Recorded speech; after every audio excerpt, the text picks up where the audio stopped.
Okay, good afternoon. We're here again at the Slatington Public Library to do our monthly diabetes lecture, The Sweet Spot. I'm Ed Bechtel from Bechtel's Pharmacy, and today we're going to talk about diabetic emergencies.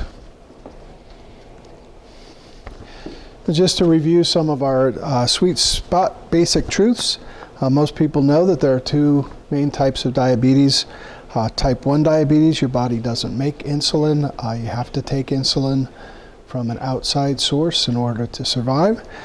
Type 2 diabetes, your body will make insulin, often will make a large amount of insulin, but your body can't use it properly. If you're not sure which category you fall into, you can talk to us about what medications you take, and we can help you to determine what kind you have. Remember that neither type of diabetes is worse than the other. The complications of diabetes come in the same way. So what should your blood sugar be? Your fasting blood sugar first thing in the morning before you eat anything should be between 80 and 130. And your blood sugar an hour or two after you eat, your postprandial blood sugar should be below 180. So how do we keep our blood sugars in that range? We use a three-pronged approach. Some people call it the three-legged stool approach. The three legs are for healthy eating, exercise, and medication. You'll notice that two of those three are totally under your control, and even the third one, medications, is partially under your control. Your doctor can prescribe medications, but unless you take them the way they're prescribed, they're not going to help you as much as they could.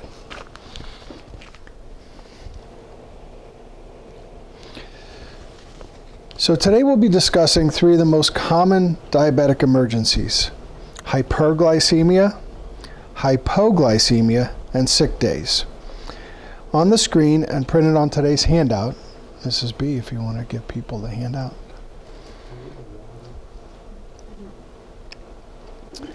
And printed on today's handout is a simple diabetes checklist for managing diabetic emergencies. Well-equipped patients and their families should be knowledgeable and ready to go in case of emergency. Remember, an ounce of prevention is worth a pound of cure.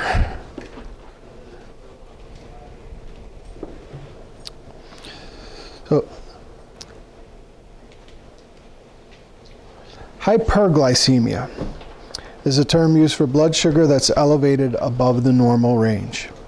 It's important to treat hyperglycemia because if left untreated, hyperglycemia can become severe and lead to serious complications such as a diabetic coma. Severe hyperglycemia requires emergency care. In the long term, persistent hyperglycemia, even if it's not severe, can lead to complications affecting your eyes, kidneys, nerves, and heart.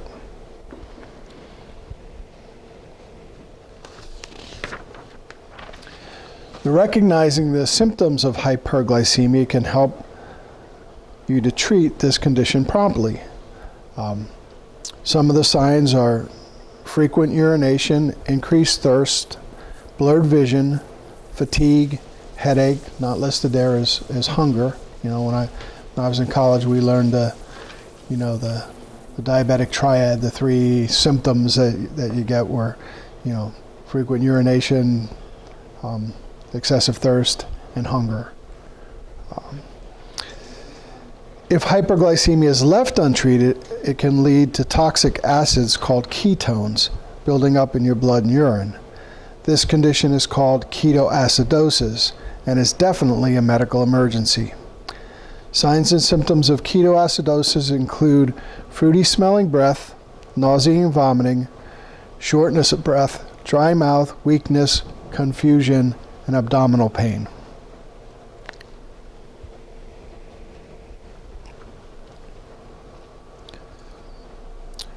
So make an appointment with your doctor if you experience ongoing diarrhea or vomiting, but you're able to take some food and drink. You have a fever that lasts more than 24 hours. Your blood sugar is more than 240 milligrams per deciliter, even though you've taken your diabetes medications. Or you have trouble keeping your blood glucose within the desired range. Do you want to give Connie the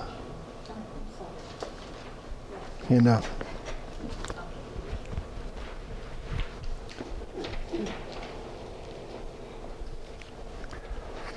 Call 911 if you're sick and you can't keep any food or fluids down, if your blood glucose levels are persistently above 240, and you have ketones in your urine. Diabetic ketoacidosis is life-threatening. What's the ketones? What's that? What's the ketones in your urine? Ketones? Yeah. When your body can't use sugar for energy, it'll start burning, protein and fat, and the ketones are a byproduct of that.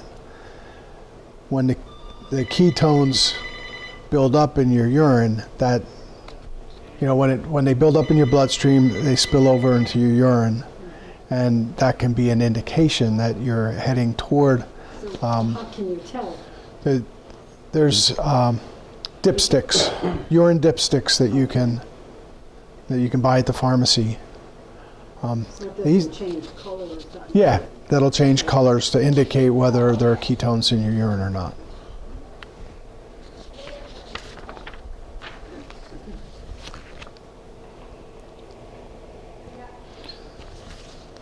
So here we're back to that ounce of prevention.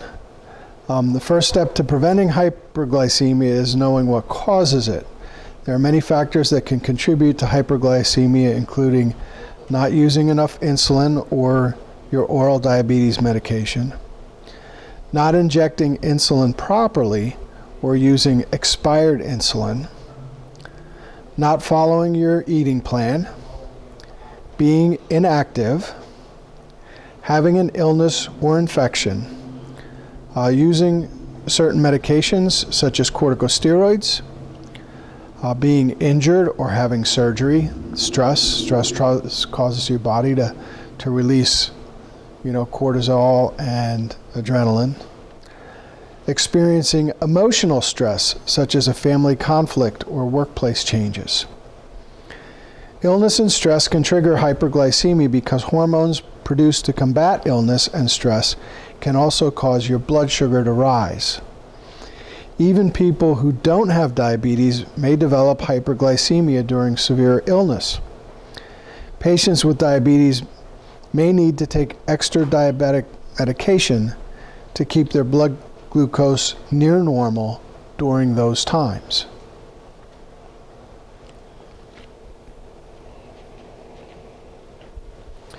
So let's talk about some ways to keep your blood sugar levels within your target range. Follow your diabetes meal plan. If you take insulin or oral medication, it's important that you be consistent about the amount and timing of your meals and snacks. The food you eat must be in balance with the insulin working in your body. Monitor your blood sugar. Depending on your treatment plan, you may check and record your blood sugar level several times a week or several times a day. Careful monitoring is the only way to make sure that your blood sugar remains within your target range.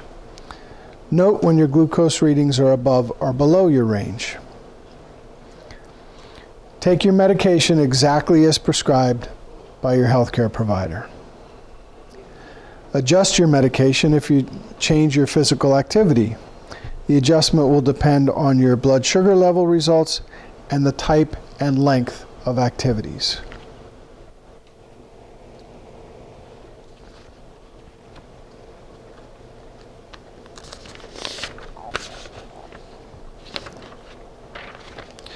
At the opposite end of the spectrum is hypoglycemia, or unusually low blood sugar levels. Several factors can cause hypoglycemia in patients with diabetes, including taking too much insulin or other diabetes medications, skipping a meal, or exercising more vigorously than usual.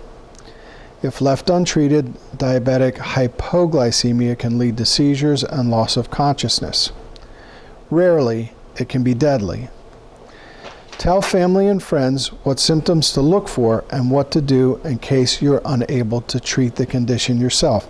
Now, that telling the people around you can be really critical, especially if your blood sugar drops so low that you lose consciousness. I have one patient who was at work one day and he takes insulin with each of his meals to counteract the carbohydrates that he's going to consume. So he takes the insulin immediately before he eats.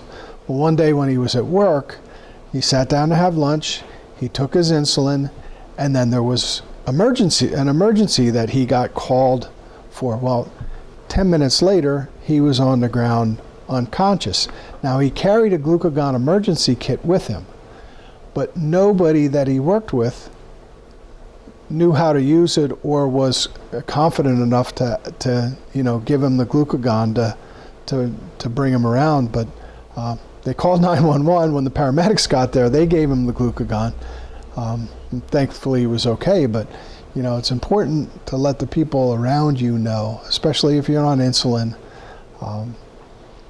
And you may have that tendency toward hypoglycemia, that people around you know how to use the glucagon.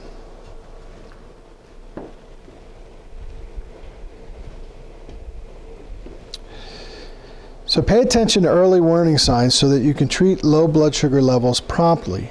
Treatment involves short-term solutions such as taking glucose tablets to raise your blood sugar into the normal range. Early signs and symptoms of diabetic hypoglycemia include shakiness, dizziness, sweating, hunger, irritability or moodiness, anxiety or nervousness, and headache. If hypoglycemia goes untreated, signs and symptoms of severe hypoglycemia can occur. These include clumsiness or jerky movements, muscle weakness, difficulty speaking or slurred speech, blurry or double vision, drowsiness, confusion, convulsions or seizures, and unconsciousness.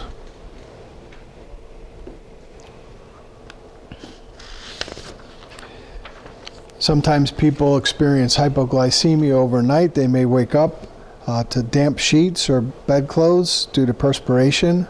They may have nightmares, and they may feel tired, irritable, or confused upon awakening.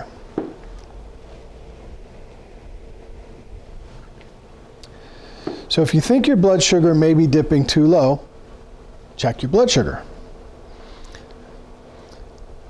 If it's too low, eat or drink something that has mostly sugar or carbohydrates to raise your blood sugar level quickly.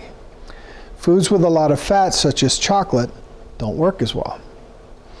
Examples of foods that would raise your blood sugar level quickly include hard candy, 4 ounces of fruit juice or regular, not diet soda, 1 tablespoon of sugar, jelly, or honey, 3 glucose tablets, or a serving of the glucose gel. You talk about the rule of 15. So you're looking for 15 grams of carbohydrate, and then you check your blood sugar again in 15 minutes. And if your blood sugar is still low, then you take 15 more grams of carbohydrate. Now those little juice boxes that the kids take in their lunch, usually that'll have 15 grams of carbohydrates. So that, and because it's in a liquid form, and because usually it's fructose is the form of sugar that's in that. Fructose is the most easily digested sugar. So that gets into the bloodstream fast. Those can be really great. If you have a tendency toward hypoglycemia, carrying one of those with you is a great idea.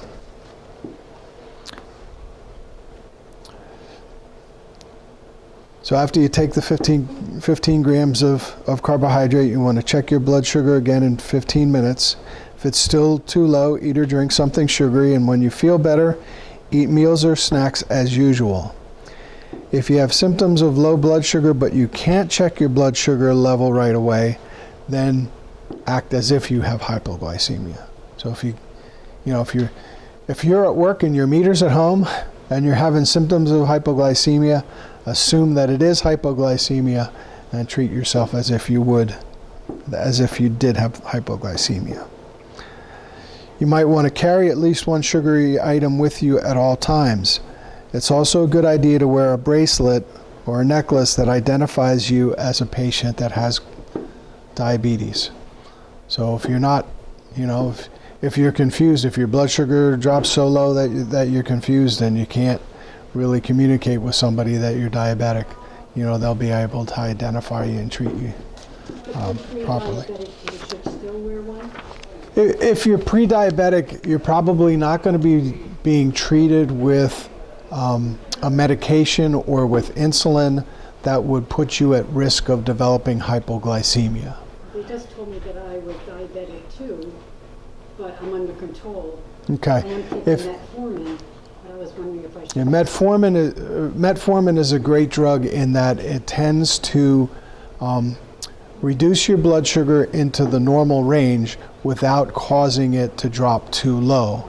Now, diabetes, type 2 diabetes, is a progressive disease. Metformin will probably work for a while, maybe years. But as the disease itself progresses, they may add other medications. Now, some of those medications work by stimulating the pancreas to release more insulin. And those medications are more likely to cause hypoglycemia. If you're on insulin, and often these days people with type 2 diabetes, as the oral medications, as we use up the oral medications and they're not working anymore, insulin is added. Insulin can drive your blood sugar, below normal if you're not, consuming enough food. People who have type 1 diabetes, their treatment is insulin. It'll be a combination of long-acting and short-acting insulin. If you don't counter that insulin with enough, carbohydrates, with enough calories, then, your sugar can drop too low. But metformin as the first treatment for type 2 diabetes is not likely to cause hypoglycemia. So I don't think you need to be overly concerned about hypoglycemia.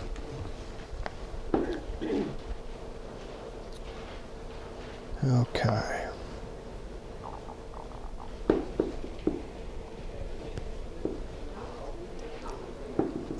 So some patients experience frequent and severe hypoglycemia despite medication adjustments. In these circumstances, your doctor may recommend a higher glucose goal range and prescribe glucagon, a hormone that causes blood glucose to rise. Glucagon, available only by prescription, comes in an emergency syringe kit. Now the slide says that it's available in a pen. The glucagon pen was something that's just approved. It's not available yet, but it will be shortly, and that'll be a whole lot better, because right now the glucagon emergency kit, it comes with a pre-filled syringe that has a solution in it that you have to inject into a vial, and then you have to mix up what's in the vial and then draw it back into the syringe before you give it. So it's a little bit of work.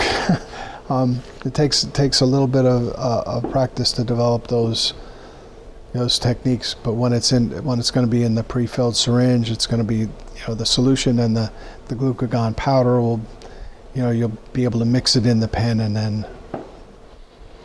so that'll be a big improvement for those people who have to use glucagon. The glucagon emergency kit contains 1 dose of glucagon, and if it's if you're not somebody that has had to use glucagon, a number of times, when you use that glucagon, you want to call 911. Now I have a patient, a young lady, who hypoglycemia was such a common occurrence for her that for her mom it became almost routine to have to administer glucagon. She once or twice a month she would have to do it. So they didn't even call the doctor anymore when it happened. It became kind of old hat. Glucagons should be stored at room temperature, but be aware of the expiration date. If you're unconscious, the person who gives you the injection should turn you on your side to prevent choking in case you vomit. Within 15 minutes, you should be alert and able to swallow. Then you need to eat. If you don't respond within 15 minutes, you will need emergency medical care. Like I said, if it's not something that has happened multiple times, if you're using glucagon on your family member, you want to call 911 right away.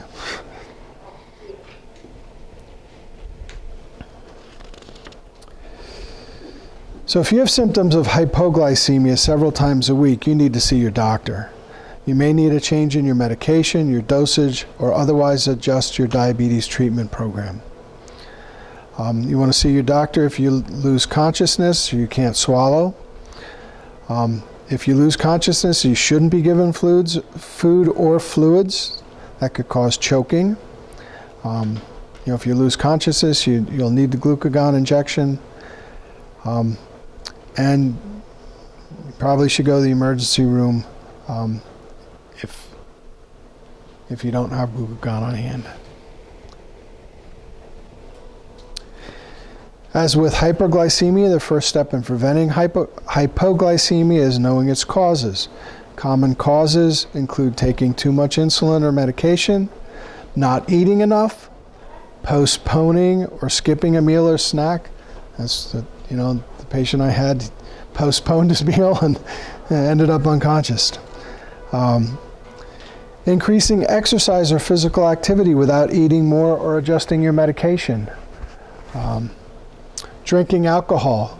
Alcohol kind of has there's kind of a biphasic sort of thing that it does with our blood sugar. When you drink alcohol, initially it will cause your blood sugar to drop.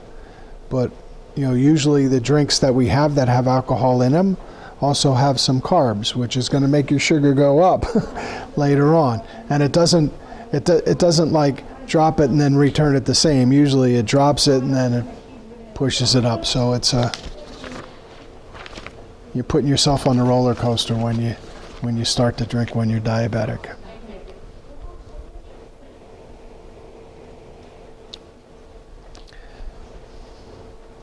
You should notice that some of the tips to help you prevent hyperglycemia also are beneficial in preventing hypoglycemia. To help prevent diabetic hypoglycemia, don't skip or delay meals or snacks.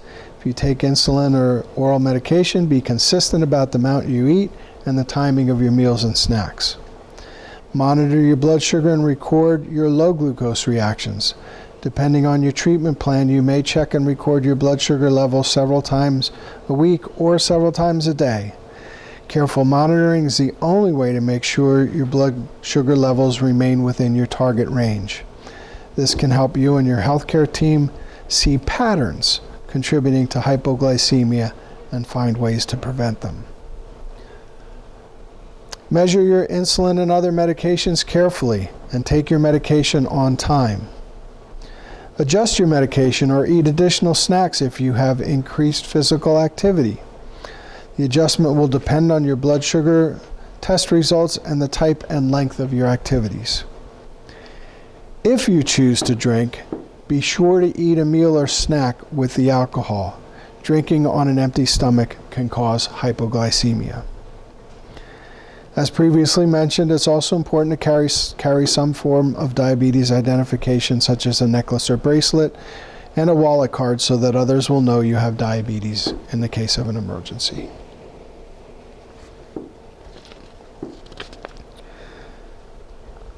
When we're sick, you need to check your blood glucose more often, drink to prevent dehydration, find substitute carbohydrates if you can't eat and keep anything down. Deal with hyperglycemia and hypoglycemia. Call your doctor, have a sick day kit. So planning ahead for sick days is the key.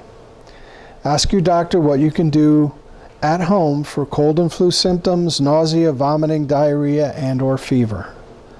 Talk to your doctor about how to take your medications when you're sick. Don't stop taking your regular medications for diabetes, especially insulin.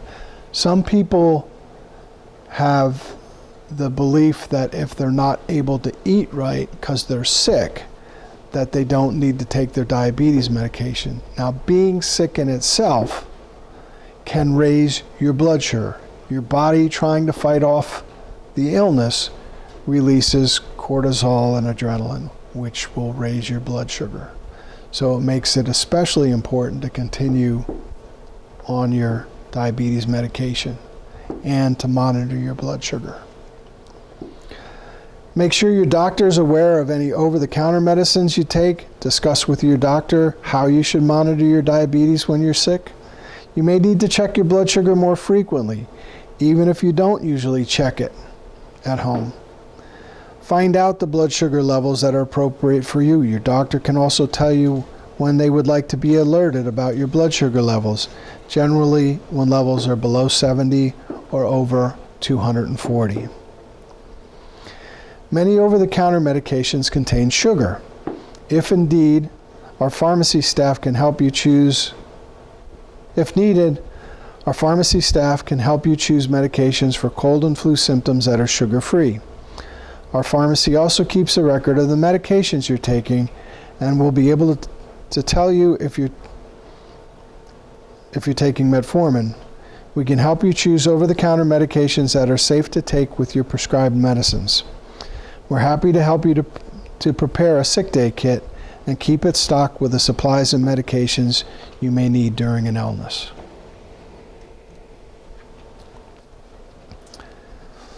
Monitoring is extra important during an illness. It can help prevent serious complications and hospitalization. Your blood sugar usually increases during an illness. Even if you don't usually check your blood sugar at home, you may need to monitor it when you're sick. Checking your blood sugar every 4 hours and keeping a record. If you're having low or high blood sugar levels, you may need to set a timer and wake up and check your blood sugar, especially if you live alone or are sleeping more than usual. Make certain that you have extra strips and batteries for your meter at all times.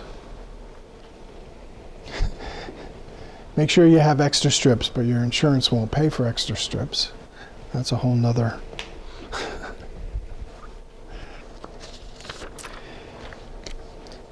When you're sick, often your body will produce ketones.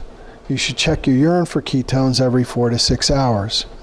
You can get urine dipsticks to check for ketones at our pharmacy. We'll make sure you know how to use them and show you how to record the results. The dipsticks can be kept in your sick day kit. They should be stored unopened in the original packaging until you need them. Now the keto sticks, I don't know why, but they used to come in a box of 20 individually wrapped strips, which was great.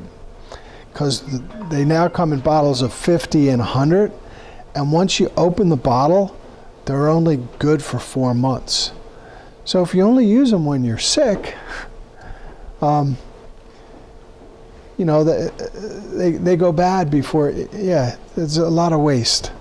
So even though the individually wrapped ones were, more expensive per test, they ended up being more economical in the long run for people that didn't need to use them very often. But the company stopped packaging them that way, and I don't know why. Does your insurance cover that? If your doctor writes it, If your doctor writes a prescription, a lot of insurances will cover it.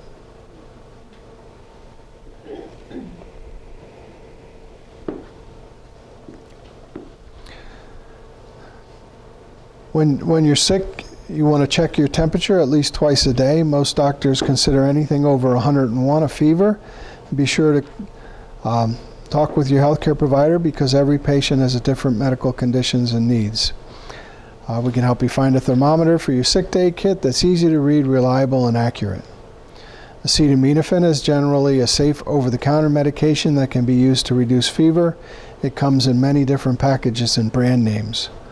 Acetaminophen can also be found in a lot of combination products, both prescription and non-prescription. You shouldn't take more than 2 grams a day of acetaminophen, so you need to be aware of everything that you take, and the acetaminophen that might be in it, because you might think, oh, I'm taking Tylenol for fever and I'm taking NyQuil for my cough and to sleep. Well, NyQuil has acetaminophen in it too, so you could be, doubling up on the amount of acetaminophen that you were taking if you weren't aware that, that the acetaminophen was also in NyQuil.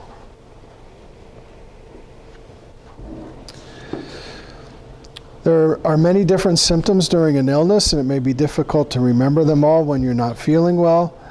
Keeping a list of your symptoms, writing them down, along with your blood sugar, ketone results, and temperature will make it easier for your healthcare team to provide you with the best possible care.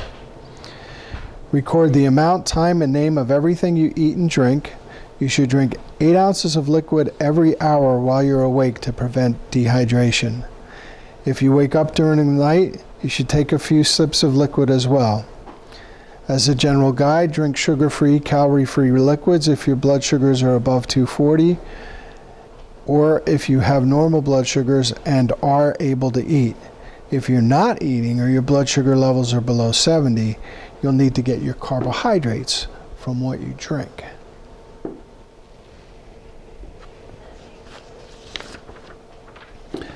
Both foods and liquids can contain carbohydrates. You may need to change what you typically eat or drink when you're sick. If you have poor appetite, nausea, or vomiting, you can get carbohydrates from liquids. Monitor your blood sugar levels to help you determine how many carbs you need to consume. On the left are examples of liquids that have approximately 15 grams of carbohydrate per serving. Notice that these are not the sugar-free varieties. Many of these items are available at the pharmacy for your sick day kit. Remember, you should drink only regular drinks if you're not eating solid foods. On the right are examples of soft, easy-tolerated foods that you may need when you're sick. These are used in place of what you would normally eat for a meal. Many of these items are prepackaged and provide 15 grams of carbohydrate per serving. Make sure to read the nutritional labels or ask one of our staff, our pharmacy staff, if you have any questions.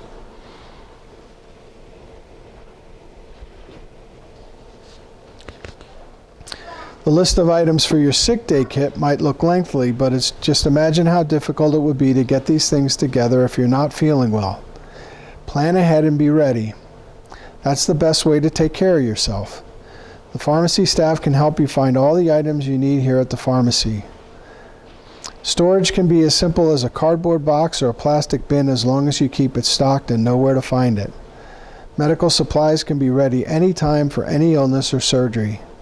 It's a good idea to check the kit for expiration dates twice a year. Do this when the time changes to make it easier to remember, just like changing the batteries in your smoke alarm. Some examples of shelf-stable foods and drinks to keep in your sick day kit include bottled sports drinks, unsweetened applesauce, instant oatmeal, instant rice, boxed juice, and glucose tablets or gel. These grocery items will be fine in your sick day kit or stored in a designated area of your pantry. If you become sick during the night or when you're alone, these items will help keep your blood sugar stable and prevent dehydration.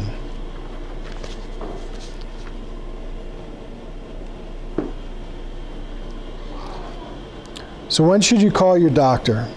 Let's review the situations where it's recommended that you call your doctor. It's always important to be aware of your surroundings and how you feel. Don't be embarrassed to call your doctor. Don't brush aside your concerns. It's your body, and you know it better than anyone else. Remember, the guidelines on the screen are very general. Please note that every diabetic patient is different. Review this information with your doctor and get specific instructions tailored just for you.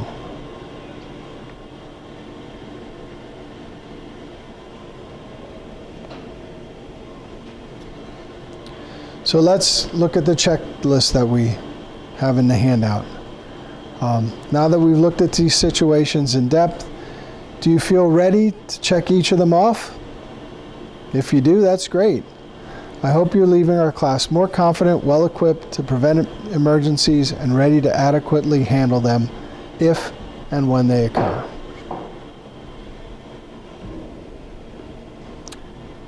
And that's our recipe for the month. Any questions?